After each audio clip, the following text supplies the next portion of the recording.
Erros financeiros que muitos empresários cometem e como evitar em 2026.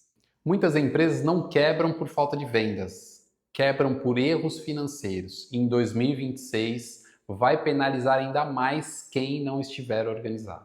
10 erros mais comuns que eu estou cansado, careca de conversar com muitos empresários. Não separar finanças pessoais das empresariais. Então, se eu tenho todas essas informações misturadas, eu não consigo avaliar a operação da empresa, se ela é uma operação saudável, sólida.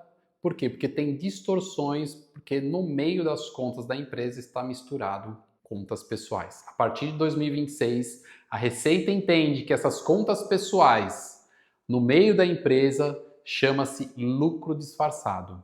E isso pode ser tributado de forma bem pesada. Vender sem margem. Então, se eu não tenho um cálculo, se eu não faço análise de mercado, se eu não faço análise dos meus custos, se eu não faço análise de compra, eu posso estar vendendo sem margem.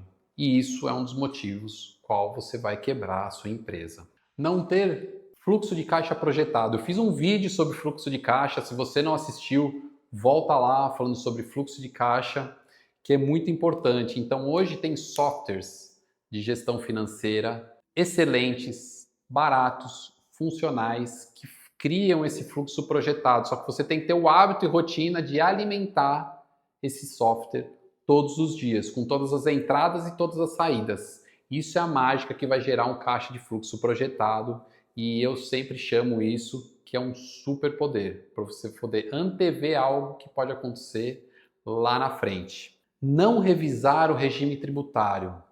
Então, anualmente é interessante que você faça uma revisão do seu planejamento, do seu regime tributário, para entender se às vezes mudou alguma coisa na sua empresa, se entrou uma atividade, se você está pensando, porque muitas vezes a gente não sabe, como contador, não sabe para onde é a sua estratégia, para onde você está crescendo.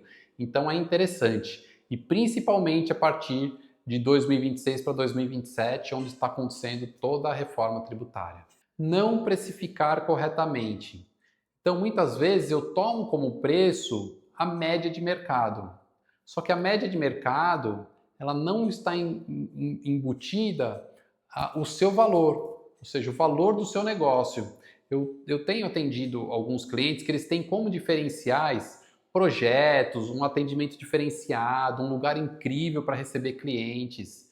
E aí o valor dele, óbvio, ele é mais alto. É você ter um concorrente que não tem atendimento, é tudo online, não conversa com ninguém, então não tem como comparar o preço. Então você tem que se posicionar, entender qual é o seu público, qual o mercado onde você está atendendo, para você posicionar o seu preço do seu produto. E se você olha ele friamente só pela média de mercado, só pelo que o concorrente está fazendo, você não está avaliando de fato qual é o valor que você está entregando. Dependendo do seu negócio, depender de poucos clientes também é um risco, porque tem alguns tipos de negócio que você tem poucos clientes com um ticket maior.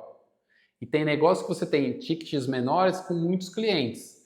Então, como eu saber dosar e como eu criar produtos para públicos diversos, onde eu consiga mesclar clientes com alto ticket e clientes com tickets menores.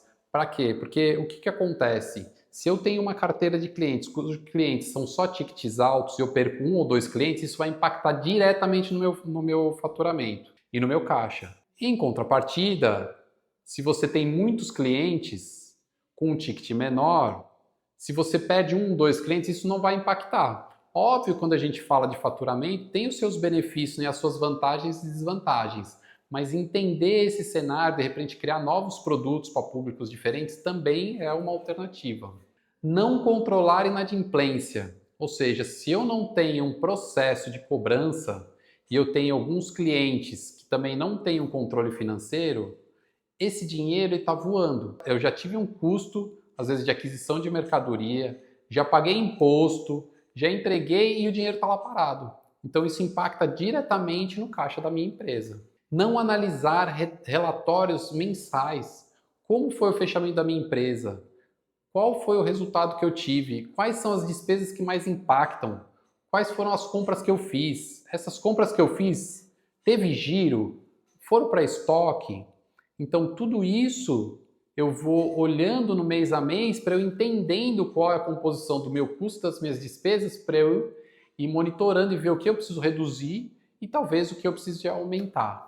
Aí depende tudo da análise e para onde a empresa está andando. E um que é muito importante para fechar, a décima, que eu acho que é o ouro, que são decisões emocionais em vez de numéricas.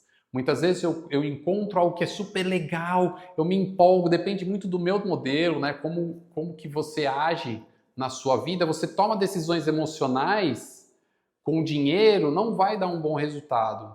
Às vezes é necessário que a gente tenha alguém com quem a gente possa conversar e ser aconselhado, que seja um pouco mais racional, que faça análise dos dados para a gente poder seguir, porque isso vai impactar más decisões ou decisões emocionais, vai impactar diretamente na sua empresa. No próximo vídeo, nós vamos conversar um pouquinho de como montar um orçamento anual de forma simples e funcional para 2026.